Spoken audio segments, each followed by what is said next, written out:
Good morning, dear students.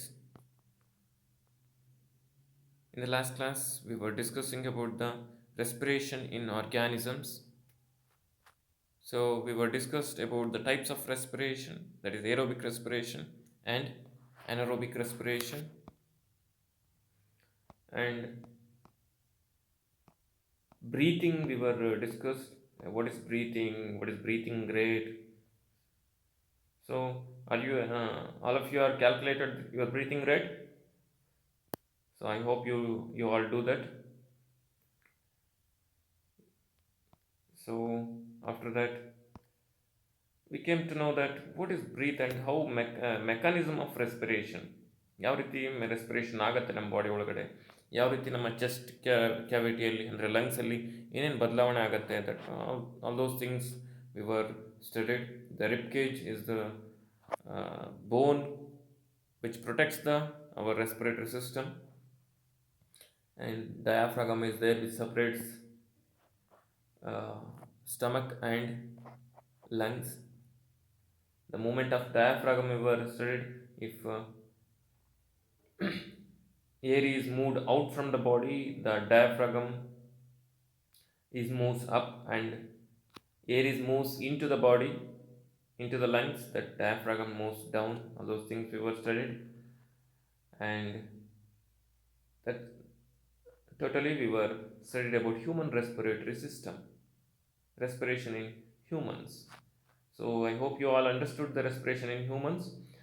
So we are going to study about respiration in other animals, that means breathing in other animals, how breathing takes place. It's quite different from human beings and other animals, other smaller animals. Smaller animalsಗೂ ಮತ್ತು human ಬೀಯಿಂಗ್ಸಿಗೂ ಭಾಳಷ್ಟು difference ಇದೆ ರೆಸ್ಪಿರೇಷನಲ್ಲಿ. So some of the animals are having simple respiratory system, respiration process or simple breathing process. That one we will discuss right now. So coming to the first example we will take, that is cockroach. Cockroach, you all know about the cockroach. ಎಲ್ಲರೂ ನೋಡಿದ್ದೀರಾ cockroach. So ಹೇಗಿರುತ್ತೆ ಅಂತ ಗೊತ್ತು ನಿಮಗೆ cockroach. So how it undergo respiration, what are the organs? So as we have nose, nasal cavity, ಆಮೇಲೆ trachea, lungs, alveoli of lungs, all those parts we are having, organs we are having for respiration. Total respiratory system, different respiratory system is there for us. But what about the cockroach? That is the question. So ನಮ್ಗೆ ಹೇಗೆ openings ಇದಾವೆ, nasals, nose ಇದಾವೆ, nose openings ಇದಾವೆ, ಆ ರೀತಿಯೇ ಕಾಕ್ರೋಚ್ಗೂ ಕೂಡ openings ಇರ್ತವೆ. Body full breathes through the small openings in their body full openings ಇರುತ್ತೆ. You can look at it in the pictures. So that is called spiracles. ಅವುಗಳನ್ನ ನಾವೇನಂತ ಕರಿತೀವಪ್ಪ ಅಂದರೆ ಸ್ಪಿರಾಕಲ್ಸ್ ಅಂತ ಕರಿತೀವಿ. Look at in the picture. So you can see the spiracles, small openings in the body of the cockroach. Those are called spiracles, and those spiracles are connected with the air tubes. ಆ ಸ್ಪಿರಾಕಲ್ಸ್ಗೆ air tubes connect ಆಗಿರುತ್ತೆ. ಎಲ್ಲ ಸ್ಪಿರಾಕಲ್ಸ್ಗೂ ನಮಗೆ ಹೇಗೆ nasal cavity ಇದೆಯೋ to connect to the lungs, ಹಾಗೆಯೇ spiracles ಅಂದರೆ ಓಪನಿಂಗ್ಸಿಗೆ, ಅಂದರೆ ಹೋಲ್ಸಿಗೆ ಒಂದು ಟ್ಯೂಬ್ ಕನೆಕ್ಟ್ ಆಗಿರುತ್ತೆ. ಅದನ್ನು ಟ್ರೇಕಿಯಾ ಅಂತ ಕರಿತೀವಿ. ಗೊತ್ತಾಗತ್ತಾ? Trachea is called as a tube. Trachea nothing but tube, which connected with spiracles are the openings which allows the oxygen rich air enter through the spiracles and passes through the trachea and supplies all the body cells and releases carbon dioxide and passes through the same trachea and spiracles out of the body. Same ನೋಡ್ರಿ, ನಮಗೆ ಎಷ್ಟೊಂದು organs ಇದೆ, but ಕಾಕ್ರೋಚಲ್ಲಿ 2 organs ಅಷ್ಟೇ. ಒಂದು spiracles, it's opening and it is connected with a tube like structure, is called trachea. So it enter the oxygen rich air enter through the spiracles and passes through the trachea, and which supplies the oxygen to all the cells, and it undergo respiration and releases energy, and after that it releases the carbon dioxide, the same carbon dioxide which passes through the trachea and which moves out from the body from spiracles. This is the breathing process in cockroach. Very simple breathing process in the cockroach. ಅರ್ಥ ಆಗಿದೆ ಅಲ್ವಾ cockroach breathing process. Take down two questions. What are spiracles and what are trachea? What are spiracles and what are trachea? One more question. Explain the breathing process in cockroach. Explain the breathing process in cockroach.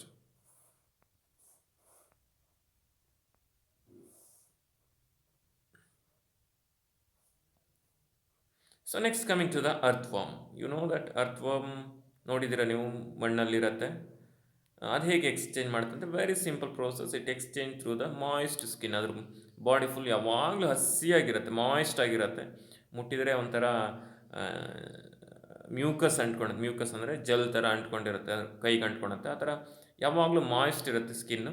So ಆ moist skin ಮುಖಾಂತರ ಅದು exchange ಮಾಡುತ್ತೆ. ನೋಡಿರಿ, ಎಲ್ಲದಕ್ಕೂ ಒಂದೊಂದು parts ಇರುತ್ತೆ exchange ಮಾಡೋದಕ್ಕೆ ಕೆಲವೊಂದು ಆರ್ಗ್ಯಾನಿಸಮ್ಸಲ್ಲಿ. ಈಗ ಅಮೀಬಾ ತೊಗೊಂಡ್ರೆ ನೀವು, ನಿಮಗಿಲ್ಲ ಅಮೀಬಾ, ಹೇಳಿಲ್ಲ ಅವರೇನು. ಅಮೀಬಾ ತಗೊಂಡ್ರೆ if you take an amoeba, there is no organ, special organs for respiration. Simply it exchange through the diffusion method. Diffusion method ಅಂದರೆ ಇಲ್ಲದೆ ಇರೋ ಕಡೆ ಇರೋವಂಥದ್ದು. ಎಲ್ಲಿ ಈಗ ಆಕ್ಸಿಜನ್ ಬಾಡಿ ಒಳಗಡೆ ಕಡಿಮೆ ಇತ್ತು ಅಂದರೆ ಜಾಸ್ತಿ, ಹೊರಗಡೆ ಇತ್ತು ಅಂದರೆ ಹೊರಗಡೆ, ಜಾಸ್ತಿ ಇರೋ ಕಡೆಯಿಂದ ಕಡಿಮೆ ಇರೋದ್ರ ಕಡೆಗೆ ಆಕ್ಸಿಜನ್ ಎಂಟರ್ ಆಗುತ್ತೆ. ಅಂದರೆ ಅಮೀಬಾದ ಬಾಡಿ ಒಳಗಡೆ ಆಕ್ಸಿಜನ್ ಕಡಿಮೆ ಇದೆ, ಅದರ ಸುತ್ತಮುತ್ತ ಇರುವಂಥ ವಾತಾವರಣದಲ್ಲಿ ಆಕ್ಸಿಜನ್ ಜಾಸ್ತಿ ಇತ್ತು ಅಂದರೆ ಜಾಸ್ತಿ ಇರೋ ಕಡೆಯಿಂದ ಒಳಗಡೆ ಎಂಟರ್ ಆಗುತ್ತೆ. That process is called diffusion. ಹೇಗೆ ನೀವೊಂದು ಊದುಬತ್ತಿಯನ್ನು ಹಚ್ಚಿಟ್ರೆ ಹೊಗೆ, ಅದರ ಹೊಗೆ ಇರುತ್ತಲ್ಲ, ಅದೆಲ್ಲದ್ರ ಕಡೆಗೂ ಹೇಗೆ ಹರಡುತ್ತೋ, ನಿಧಾನಕ್ಕೆ ಕಡಿಮೆ ಇರೋದ್ರ ಕಡೆಯಿಂದ ಜಾಸ್ತಿ ಇರೋ ಕಡೆ ಹರಡುತ್ತೋ, ಅಥವಾ ಒಂದು ಕಪ್ಪಲ್ಲಿ ನೀವು, ಗ್ಲಾಸಲ್ಲಿ ನೀವು ವಾಟರ್ ಹಾಕಿ ಅದಕ್ಕೊಂದು ಡ್ರಾಪ್ ಇಂಕ್ ಹಾಕಿದರೆ ಅದು ಹೇಗೆ ನಿಧಾನಕ್ಕೆ ಎಲ್ಲ ಕಡೆನೂ ಹೊರಡ್ಕೊಳುತ್ತೋ ಆ ಮೆಥಡ್ನ ನಾವು ಡಿಫ್ಯೂಷನ್ ಮೆಥಡ್ ಅಂತ ಕರಿತೀವಿ. ಅಂದರೆ ಜಾಸ್ತಿ ಇರೋ ಕಡೆಯಿಂದ ಕಡಿಮೆ ಇರೋದ್ರ ಕಡೆ ಹೊರಡ್ಕೊಳೋದು. ಆ ಥರ ಅಮೀಬಾದಲ್ಲಾಗುತ್ತೆ. ಬಿಕಾಸ್ ನಾನು ಯಾಕೆ ಹೇಳ್ತಿದ್ದೀನಿ ಅಮೀಬಾದ ಬಗ್ಗೆ ಅಂದರೆ there is no special organ for respiration or breathing. ನಮ್ಗೆ ಹೇಗಿದೆಯೋ, ಕಾಕ್ರೋಚಿಗೆ ಹೇಗೆ ಸ್ಪಿರಾಕಲ್ಸ್ ಮತ್ತು ಟ್ರೇಕಿಯಾ ಇದೆಯೋ, ಅರ್ಥವಾಮ್ಗೆ ಹೇಗೆ ಸ್ಕಿನ್ ಇದೆಯೋ ಫಾರ್ ರೆಸ್ಪಿರೇಷನ್, ಆ ಥರ ಅವುಗಳಿಗೆ ಇರಲ್ಲ. ಕೆಲವೊಂದು ಆರ್ಗ್ಯಾನಿಸಮ್ಸ್ಗೆ ಪರ್ಟಿಕ್ಯುಲರ್ ಆರ್ಗನ್ ಇರುತ್ತೆ, ಇನ್ ಹೈಯರ್ ಆರ್ಗ್ಯಾನಿಸಮ್ಸ್. ನಮ್ಗೆ ನೋಡ್ರಿ, ರೆಸ್ಪಿರೇಟರಿ ಸಿಸ್ಟಮ್ಮೇ ಇದೆ ಹ್ಯೂಮನ್ಸಿಗೆ. ಸೊ ಹಾಗೆಯೇ ಅರ್ಥವಾಮ್ ಹೇಗೆ ಗ್ಯಾಸನ್ನು ಎಕ್ಸ್ಚೇಂಜ್ ಮಾಡುತ್ತೆ, ಮಾಯಿಸ್ಟ್ ಸ್ಕಿನ್ನನ್ನು ಯೂಸ್ ಮಾಡಿಕೊಂಡು ಗ್ಯಾಸ್ ಎಕ್ಸ್ಚೇಂಜ್ ಮಾಡುತ್ತೆ. ಗೊತ್ತಾಗುತ್ತೆ? This is earthworm. It uses the moist skin. The moist skin helps in exchange of gases. ಅರ್ಥ ಆಗಿದೆ ಅಲ್ವಾ? Earthworm breathes through their air through moist skin. Take down the question, how earthworm exchange their gases. Take down the question, how earthworm exchange their gases. Coming to the fishes, you know that fishes, it is having special organs, gills ಅಂತ ಒಂದು special organs ಇರುತ್ತೆ. ಇಲ್ಲಿ ಚಿತ್ರದಲ್ಲಿ ಕಾಣಿಸ್ತಾ ಇದೆ ನಿಮಗೆ ಗಿಲ್ಸು. So Gilles ಇದ್ರ ಮುಖಾಂತರ ಉಸಿರಾಡುತ್ತೆ. ಇದು ಹೇಗೆ? ಗಿಲ್ಸ್ ಏನು ಮಾಡುತ್ತಪ್ಪ ಅಂದರೆ, ಇದು ಮೌತ್ನ ಮುಖಾಂತರ ವಾಟರ್ ಪಾಸ್ ಆಗುತ್ತೆ. ವಾಟರ್ ಪಾಸ್ ಆಗಿ ಗಿಲ್ಸಿಂದ ಹೊರಗಡೆ ಹೋಗುತ್ತೆ. ಮೌತಿಂದ ವಾಟರ್ ಪಾಸ್ ಆಗಿ ಗಿಲ್ಸಿಂದ ಹೊರಗಡೆ ಹೋಗುತ್ತೆ.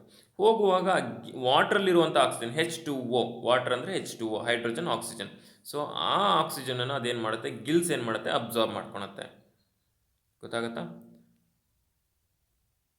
H2O ದಲ್ಲಿರುವಂಥ ಆಕ್ಸಿಜನನ್ನು ಗಿಲ್ಸು ಅಬ್ಸರ್ವ್ ಮಾಡ್ಕೊಂಡು. ಸೊ ನಾವೇನು ಮಾಡ್ತೀವಿ, ಏನು ಅಂದ್ಕೊಳ್ತಿದ್ವಿ ಅಂದರೆ, ಈ ನೀವು ಫಿಶ್ ಟ್ಯಾಂಕಲ್ಲೆಲ್ಲ ಅಕ್ವೇರಿಯಮಲ್ಲಿ ನೋಡ್ತೀರಾ ನೀವು, ಯಾವಾಗಲೂ ಅದು ಮೌತನ್ನು ಓಪನ್ ಮಾಡಿ ಕ್ಲೋಸ್ ಮಾಡಿ ಓಪನ್ ಮಾಡಿ ಕ್ಲೋಸ್ ಮಾಡಿಬಿಡ್ತಾ ಇರುತ್ತೆ. ನಾವು ನೀರು ಕುಡಿತಾ ಇದೆ ಅಂತ ಅಂದ್ಕೊಂಡ್ಬಿಡ್ತೀರ ನೀವು. ಸೊ ನೀರು ಕುಡಿತಾ ಇರಲ್ಲ, ಅದೇನು ವಾಟರ್ ಕುಡಿತಾ ಇರಲ್ಲ. ಸೊ ಇದೇನು ಮಾಡುತ್ತೆ, ವಾಟರ್ ಜಸ್ಟ್ ಪಾಸ್ ಆಗ್ತಾ ಇರುತ್ತೆ, ಅದರ ಮೌತಿಂದ ಗಿಲ್ಸ್ ಮುಖಾಂತರ ಪಾಸ್ ಆಗ್ತಾ ಇರುತ್ತೆ. ಸೊ ಹಾಗೆ ಪಾಸ್ ಆಗುವಾಗ ಆ ಗಿಲ್ಸ್ ಏನು ಮಾಡುತ್ತೆ, ಗಿಲ್ಸಲ್ಲಿ ಬ್ಲಡ್ ವೆಸಲ್ಸ್ ಇರ್ತವೆ. ಆ ಬ್ಲಡ್ ವೆಸಲ್ಸ್ ಏನು ಮಾಡುತ್ತೆ, ಆಕ್ಸಿಜನನ್ನು ಅಬ್ಸರ್ವ್ ಮಾಡಿಕೊಂಡು ಕಾರ್ಬನ್ ಡೈಆಕ್ಸೈಡನ್ನು ರಿಲೀಸ್ ಮಾಡುತ್ತೆ. ಗೊತ್ತಾಗುತ್ತಾ? So fishes having special structures called gills which uses to exchange the gases. Are you understood? So look at this picture. ವಾಟರ್ನ ತಗೊಳುತ್ತೆ, ಇದು ಒಳಗೆ ತಗೊಂಡು ಗಿಲ್ಸ್ ಮುಖಾಂತರ ಇಲ್ಲಿ ಹೊರಗಡೆ ಬಿಡುತ್ತೆ. ಇಲ್ಲಿ ವಾಟರ್ ವಿತ್ ಆಕ್ಸಿಜನ್, ವಾಟರ್ ಹೊರಗಡೆ ಬರುತ್ತೆ, ಬಟ್ ಆಕ್ಸಿಜನ್ ಇರಲ್ಲ ಅದರಲ್ಲಿ. ವಾಟರ್ ವಿತ್ ಆಕ್ಸಿಜನ್ ಇಲ್ಲಿ ಬರೀ ವಾಟರ್. ಗೊತ್ತಾಗುತ್ತಾ? So this is how breathing takes place in fishes. So What is the respiratory organ in fishes? Take down the question. What is the respiratory organ in fishes? So we have some questions you have to answer. Insects have a network of air tubules called for gas exchange. ಇನ್ಸೆಕ್ಟ್ಸ್ಗೆ air tubules ಇರುತ್ತೆ, ಅದು ಯಾವುದು gas exchange ಮಾಡೋದಕ್ಕೆ. ನೋಡ್ರಿ, ಇವೆಲ್ಲ special organs. Trachea, spiracles, windpipe, nephridia, ಇವೆಲ್ಲ special organs, ಬೇರೆ ಬೇರೆ ಪ್ರೋಸೆಸ್ಗೆ ಯೂಸ್ ಮಾಡುವಂಥವು ಬೇರೆ ಬೇರೆ ಆರ್ಗ್ಯಾನಿಸಮ್ಸಲ್ಲಿ. ಸೊ ಇಲ್ಲಿ ಇನ್ಸೆಕ್ಟ್ಸ್ ಯಾವುದನ್ನು ಯೂಸ್ ಮಾಡಿ, for example you will take the cockroach. Insects have a network of air tubes called dash for gas exchange. Air tubes ಇದೆ, ಅದಕ್ಕೆ ಅದನ್ನೇನಂತ ಕರಿತೀವಿ? ಗ್ಯಾಸ್ ಎಕ್ಸ್ಚೇಂಜ್ ಮಾಡುವಂಥ, ಗ್ಯಾಸ್ ಎಕ್ಸ್ಚೇಂಜ್ಗೆ ಹೆಲ್ಪ್ ಮಾಡುವಂಥ ಏರ್ ಟ್ಯೂಬ್ಸ್ನ. So your answer is, will see the answer. So that is trachea. ನೋಡ್ರಿ, air tubes ಅಂತ ಹೇಳಿದ್ದೆ ನಾನು ಅವಾಗಲೇ, ಕಾಕ್ರೋಚ್ಗೆ ಇರುತ್ತೆ ಅಂತ. Spiracles, it's a opening, hole opening, ಅದು ಟ್ಯೂಬ್ ಅಲ್ಲ, ಗೊತ್ತಾಗತ್ತಾ? So you have to understand the question. So next, fishes respires through, ಈಸಿಯಾಗಿ ಹೇಳ್ತಾರೆ ಎಲ್ಲರೂ, skin, lungs, spiracles, Gilles. Fishes ಯಾವುದ್ರ ಮುಖಾಂತರ ರೆಸ್ಪಿರೇಷನ್ ಮಾಡುತ್ತೆ? ಸ್ಕಿನ್ ಮುಖಾಂತರನ, ಲಂಗ್ಸ್ ಮುಖಾಂತರ, ಸ್ಪ್ರಾಕಲ್ಸ್ ಮುಖಾಂತರನ, ಗಿಲ್ಸ್ ಮುಖಾಂತರನ? Look at the options. Skin, it is by earthworm. Lungs, humans. Spiracles, cockroach. And then gills is organ for respiration in fishes. Answer no? Okay. So the right answer is gills. So coming to the respiration in plants. Plants ಹೇಗೆ respiration ಮಾಡುತ್ತೆ? ನಾವು animals ಹೇಗೆ respiration ಮಾಡಿದ್ವು ಅಂತ ಓದಿದ್ವಿ ಇದುವರೆಗೂ. Plants ಹೇಗೆ respiration ಮಾಡುತ್ತೆ ಇದನ್ನು ನಾನು ಭಾಳಷ್ಟು ಸಾರಿ ಹೇಳಿದ್ದೀನಿ, ನಿಮ್ಗೆ ಗೊತ್ತಿದೆ ಇದ್ರ ಬಗ್ಗೆ. ಸೊ ಪ್ಲ್ಯಾಂಟ್ಸ್ಗಳು ಕೂಡ ನೋಡಿರಿ, ಕನ್ಫ್ಯೂಸ್ ಆಗಬಾರ್ದು. ಪ್ಲ್ಯಾಂಟ್ಸ್ಗಳು ಕೂಡ, ನೀವು ಪ್ಲ್ಯಾಂಟ್ಸ್ ಅಂದ ತಕ್ಷಣ ನಿಮ್ಮಲ್ಲಿ ಏನಿದೆ ಅಂತಂದರೆ, plants takes the carbon dioxide and release the oxygen to the atmosphere. ಪ್ಲ್ಯಾಂಟ್ಸ್ಗಳು ಆಕ್ಸಿಜನ್ನ ರಿಲೀಸ್ ಮಾಡ್ತವೆ ಅಂತ ಓದಿದ್ದೀವಿ ಅಲ್ವಾ? ಸೊ ಅದು ಏನಕ್ಕೂ ಆಕ್ಸಿಜನ್ನ ರಿಲೀಸ್ ಮಾಡೋದವು? It is for photosynthesis. ಫೋಟೋಸಿಂಥಸಿಸ್ಗೆ ಆಕ್ಸಿಜನ್ನ ರಿಲೀಸ್ ಮಾಡ್ತವೆ ಪ್ಲ್ಯಾಂಟ್ಸ್, ಓಕೆನಾ? But not for respiration. Respiration ಅಂತ ಅಂದರೆ, ಅಥವಾ ಬ್ರೀತಿಂಗ್ ಅಂತ ಅಂದರೆ, ಅದು ಪ್ಲ್ಯಾಂಟ್ಸ್ ಆದರೂ ಆಗಿರಲಿ, ಅನಿಮಲ್ಸ್ ಆದರೂ ಆಗಿರಲಿ, ಎಲ್ಲದಕ್ಕೂ ಸೇಮ್ ಅದು. ಬ್ರೀತಿಂಗ್ ಅಂದರೆ plants breathing process same for all organisms. That is taking carbon dioxide and taking oxygen and releasing carbon dioxide. That is breathing. Oxygen ತಗೊಳೋದು, ಕಾರ್ಬನ್ ಡೈಆಕ್ಸೈಡ್ನ ರಿಲೀಸ್ ಮಾಡೋದೇ ಬ್ರೀತಿಂಗ್. ಸೊ ಹಾಗಾಗಿ ಪ್ಲ್ಯಾಂಟ್ಸ್ಗಳು ಕೂಡ take the oxygen from air and gives out carbon dioxide. ಆಕ್ಸಿಜನ್ನ ತಗೊಂಡು carbon ಡೈಆಕ್ಸೈಡ್ನ release ಮಾಡ್ತವೆ. This oxygen used in the cells to break down the glucose into. ನೋಡಿರಿ, ಗ್ಲೂಕೋಸ್ ಎಲ್ಲಿಂದ ಪ್ರಿಪೇರ್ ಆಗಿರ್ತೋ ಅದು ಫೋಟೋಸಿಂಥಸಿಸ್ಸಿಂದ. ಫೋಟೋಸಿಂಥಸಿಸ್ ಬೇರೆ ಪ್ರೋಸೆಸ್, ಫುಡ್ ಪ್ರಿಪೇರ್ ಆಗುವಂಥ ಪ್ರೋಸೆಸ್ ಅದು. ಅಲ್ಲಿ ಗ್ಲೂಕೋಸ್ ಪ್ರಿಪೇರ್ ಮಾಡಿತ್ತು, ಕಾರ್ಬನ್ ಡೈಆಕ್ಸೈಡ್ನ ಯೂಸ್ ಮಾಡಿಕೊಂಡು ಆಕ್ಸಿಜನನ್ನು ರಿಲೀಸ್ ಮಾಡಿತ್ತು, ಗ್ಲೂಕೋಸ್ನ ಪ್ರಿಪೇರ್ ಮಾಡಿತ್ತು. ಈ ಗ್ಲೂಕೋಸಿಗೆ ಎನರ್ಜಿಯಾಗಿ ಕನ್ವರ್ಟ್ ಆಗಬೇಕಲ್ವ? ಸೊ ಎನರ್ಜಿಯಾಗಿ ಕನ್ವರ್ಟ್ ಆಗೋದಕ್ಕೆ ಅದೇನು ಮಾಡುತ್ತೆ, ಮತ್ತೆ ರೆಸ್ಪಿರೇಷನ್ನ ಮಾಡಬೇಕಾಗುತ್ತೆ. ರೆಸ್ಪಿರೇಷನಲ್ಲಿ ಆಕ್ಸಿಜನ್ನ ತೊಗೊಳುತ್ತೆ, ಆಕ್ಸಿಜನ್ನು ಗ್ಲೂಕೋಸ್ನ ಬ್ರೇಕ್ ಡೌನ್ ಮಾಡಿ ಎನರ್ಜಿ ರಿಲೀಸ್ ಮಾಡುತ್ತೆ. As a by product carbon dioxide ಮತ್ತು ವಾಟರ್ ರಿಲೀಸ್ ಆಗುತ್ತೆ ಎನರ್ಜಿಯ ಜೊತೆಗೆ, ಗೊತ್ತಾಗತ್ತಾ? So this is respiration in plants. ಹೇಗೆ ರೆಸ್ಪಿರೇಷನ್ ಮಾಡುತ್ತೆ ನಿಮಗೆ ಗೊತ್ತಿದೆ, ನಾವು ಟ್ರಾನ್ಸ್ಪಿರೇಷನಲ್ಲೆಲ್ಲ ಓದಿದ್ವಿ. ಸ್ಟೊಮ್ಯಾಟಾ ಅಂತ ಒಂದು ಸ್ಮಾಲ್ ಓಪನಿಂಗ್ಸ್ ಇರುತ್ತೆ. ಈ ಎಲೆಗಳನ್ನು ನಾವು ಮೈಕ್ರೋಸ್ಕೋಪಲ್ಲಿ ಇಟ್ಟು ನೋಡಿದ್ರೆ ಈ ರೀತಿ ಮೈಕ್ರೋಸ್ಕೋಪಲ್ಲಿ ಕಾಣುತ್ತೆ, ನಮಗೆ ಸ್ಮಾಲ್ ಹೋಲ್ಸ್ಗಳು ಕಾಣ್ತವೆ. ಸೊ ಈ ಹೋಲ್ಸ್ಗಳು ಮುಖಾಂತರ, ಹೋಲ್ಸ್ ಓಪನಿಂಗ್ ಮತ್ತು ಕ್ಲೋಸಿಂಗ್ ಆಫ್ ಸ್ಟೊಮ್ಯಾಟಾ ಅಂತ ಕರಿತೀವಿ. ಆ ಸ್ಮಾಲ್ ಹೋಲ್ಸನ್ನು ನಾವು ಸ್ಟೊಮ್ಯಾಟಾ ಅಂತ ಕರಿತೀವಿ. ಅದ್ರ ಮುಖಾಂತರ ವಾಟರು ಹೊರಗಡೆ ಹೋಗುತ್ತೆ, ಗಾಳಿನೂ ಕೂಡ ಹೊರಗೆ ಹೋಗುತ್ತೆ. ಆಕ್ಸಿಜನ್ ಮತ್ತು ಕಾರ್ಬನ್ ಡೈಆಕ್ಸೈಡ್ನ ಎಕ್ಸ್ಚೇಂಜ್ ಮಾಡೋದಕ್ಕೂ ಕೂಡ ಈ ಸ್ಟೊಮ್ಯಾಟಾ ಯೂಸ್ ಆಗುತ್ತೆ. Stomata is a tiny pores which helps to exchange the gases. ಗೊತ್ತಾಗತ್ತಾ? ಅರ್ಥ ಆಗಿದೆ ಅಲ್ವಾ? I hope you all understood respiration in plants. Carbon ಡೈಆಕ್ಸೈಡ್ನ ರಿಲೀಸ್ ಮಾಡುತ್ತೆ ಪ್ಲ್ಯಾಂಟ್, ಆಕ್ಸಿಜನನ್ನು ತಗೊಳುತ್ತೆ ರೆಸ್ಪಿರೇಷನ್ಗೆ. ಕನ್ಫ್ಯೂಸ್ ಆಗಬಾರ್ದು. ಫೋಟೋಸಿಂಥಸಿಸಲ್ಲಿ ಮಾತ್ರ ಅದು ಬೇರೆ ಪ್ರೋಸೆಸ್. ಫೋಟೋಸಿಂಥಸಿಸ್ ಫುಡ್ ಪ್ರಿಪೇರ್ ಮಾಡುವಂಥ ಪ್ರೋಸೆಸ್ಸು. ಅಲ್ಲಿ ಕಾರ್ಬನ್ ಡೈಆಕ್ಸೈಡ್ನ ತಗೊಂಡು ಆಕ್ಸಿಜನನ್ನು ರಿಲೀಸ್ ಮಾಡುತ್ತೆ, ಗೊತ್ತಾಗತ್ತಾ? ಸೊ ಹಾಗಾಗಿ plant at the same time ಆಕ್ಸಿಜನನ್ನು ತೊಗೊಳ್ತಾ ಇರುತ್ತೆ, ಕಾರ್ಬನ್ ಡೈಆಕ್ಸೈಡ್ನು ತೊಗೊಳ್ತಾ ಇರುತ್ತೆ. ಅಟ್ ದ ಸೇಮ್ ಟೈಮ್ ಆಕ್ಸಿಜನನ್ನು ರಿಲೀಸ್ ಮಾಡುತ್ತೆ, ಕಾರ್ಬನ್ ಡೈಆಕ್ಸೈಡ್ನು ರಿಲೀಸ್ ಮಾಡುತ್ತೆ. ಒಂದು ಪ್ರೋಸೆಸ್ ಫೋಟೋಸಿಂಥಸಿಸ್ಗೆ, ಇನ್ನೊಂದು ಪ್ರೋಸೆಸ್ಸು ಇನ್ನೊಂದು ಟೈಮಲ್ಲಿ ರೆಸ್ಪಿರೇಷನ್ಗೆ. ಅರ್ಥ ಆಗ್ತಿದೆ ಅಲ್ವಾ? ಎರಡೂ ಅಟ್ ಎ ಟೈಮಲ್ಲಿ ಡೇ ಟೈಮಲ್ಲಿ ಮಾತ್ರ ನಡೆಯುತ್ತೆ. ಸೊ ಡೇ ಟೈಮಲ್ಲಿ ಪ್ಲ್ಯಾಂಟ್ ಎರಡೂ ಕೆಲಸನ ಮಾಡ್ತಾ ಇರುತ್ತೆ, ಫೋಟೋಸಿಂಥಸಿಸ್ ಮಾಡ್ತಾ ಇರುತ್ತೆ, ರೆಸ್ಪಿರೇಷನ್ನು ಮಾಡ್ತಾ ಇರುತ್ತೆ. ಹಾಗಾಗಿ ಆಕ್ಸಿಜನ್ನು ತೊಗೊಳ್ತಾ ಇರುತ್ತೆ, ಕಾರ್ಬನ್ ಡೈಆಕ್ಸೈಡ್ ತೊಗೊಳ್ತಾ ಇರುತ್ತೆ, ಆಕ್ಸಿಜನ್ ರಿಲೀಸ್ ಮಾಡ್ತಾ ಇರುತ್ತೆ, ಕಾರ್ಬನ್ ಡೈಆಕ್ಸೈಡ್ ರಿಲೀಸ್ ಮಾಡ್ತಾ ಇರುತ್ತೆ. So it may be simultaneously it uses, ಅದನ್ನು ಯೂಸ್ ಮಾಡ್ಕೊಬೋದು. ಅಂದರೆ ಈಗ ಫೋಟೋಸಿಂಥಸಿಸಲ್ಲಿ ಆಕ್ಸಿಜನ್ ರಿಲೀಸ್ ಮಾಡಿತ್ತಲ್ಲ ಪ್ಲ್ಯಾಂಟ್, ಅದನ್ನು ರೆಸ್ಪಿರೇಷನ್ಗೆ ಯೂಸ್ ಮಾಡ್ಕೊಬೋದು. ಆದರೆ you have to remember night ಟೈಮಲ್ಲಿ ಏನಾಗುತ್ತೆ ನೋಡಿ, ಪ್ಲ್ಯಾಂಟ್ಸ್ಗೆ ಫೋಟೋಸಿಂಥಸಿಸ್ ಮಾಡಲ್ಲ. ಯಾಕೆಂದರೆ ನೈಟ್ ಟೈಮಲ್ಲಿ ಫೋಟೋಸಿಂಥಸಿಸ್ ಮಾಡೋದಕ್ಕೆ ಆಗಲ್ಲ. There is no photosynthesis at the night time because there is no sunlight at the night time. So sunlight is required for photosynthesis, you all studied about that. So ಹಾಗಾಗಿ only respiration ಮಾಡ್ತಾ ಇರತ್ತೆ, only respiration undergo at the night time. So ಹಾಗಾದರೆ plant night ಟೈಮಲ್ಲಿ respiration ಅಂದರೆ oxygen ತೊಗೊಳೋದು, carbon dioxide release ಮಾಡೋದು. ಹಾಗಾದರೆ plant night ಟೈಮಲ್ಲಿ ಬರೀ ಕಾರ್ಬನ್ ಡೈಆಕ್ಸೈಡ್ನ ಮಾತ್ರ ರಿಲೀಸ್ ಮಾಡುತ್ತೆ. ಗೊತ್ತಾಗತ್ತಾ? ಸೊ ಹಾಗಾಗಿ ನೈಟ್ ಟೈಮು ಮರದ ಕೆಳಗಡೆ ಕುತ್ಕೊಬಾರ್ದು, ಮರದ ಕೆಳಗಡೆ ಮಲ್ಕೊಬಾರ್ದು ಅಂತ ಹೇಳ್ತಾರೆ. ಯಾಕೆ ಅಂದರೆ ನೈಟ್ ಟೈಮಲ್ಲಿ ಪ್ಲ್ಯಾಂಟ್ಸ್ ಕಾರ್ಬನ್ ಡೈಆಕ್ಸೈಡ್ನ ರಿಲೀಸ್ ಮಾಡುತ್ತೆ. ಹುಣಸೆ ಮರದ ಕೆಳಗಡೆ ಮಲ್ಕೊಂಬಿಟ್ರಿ ದೆವ್ವ ಇರುತ್ತೆ ಅಂತ ಹೇಳ್ತಾರೆ ಅಲ್ವಾ, ಕೇಳಿದಿರಾ? ಸೊ ಬಿಕಾಸ್ ದೆವ್ವ ಇರಲ್ಲ, there is a scientific reason.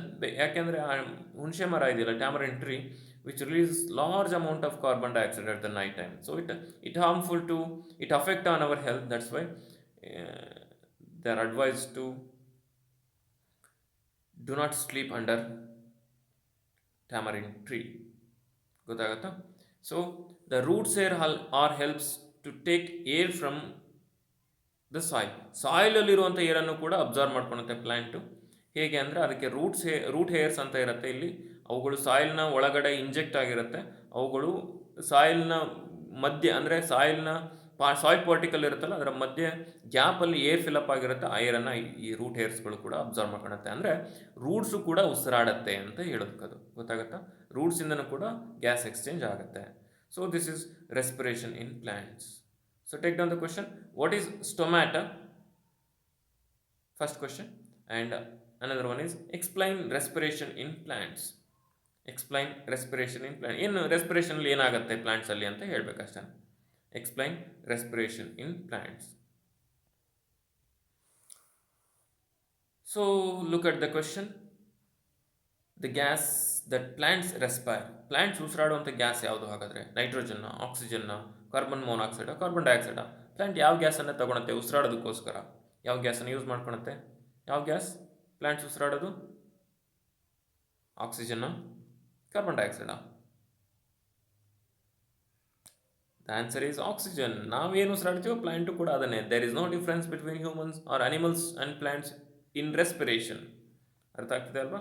ಆಕ್ಸಿಜನನ್ನು use ಮಾಡ್ಕೊಳುತ್ತೆ. So another question, exchange of oxygen and carbon dioxide takes place in plants through. ಯಾವುದ್ರ ಮುಖಾಂತರ ಎಕ್ಸ್ಚೇಂಜ್ ಆಗುತ್ತೆ ಆಕ್ಸಿಜನ್ ಕಾರ್ಬನ್ ಡೈಆಕ್ಸೈಡ್ ಪ್ಲ್ಯಾಂಟ್ಸಲ್ಲಿ? Guard cells, spiracles, stomata and gills. Which is your answer?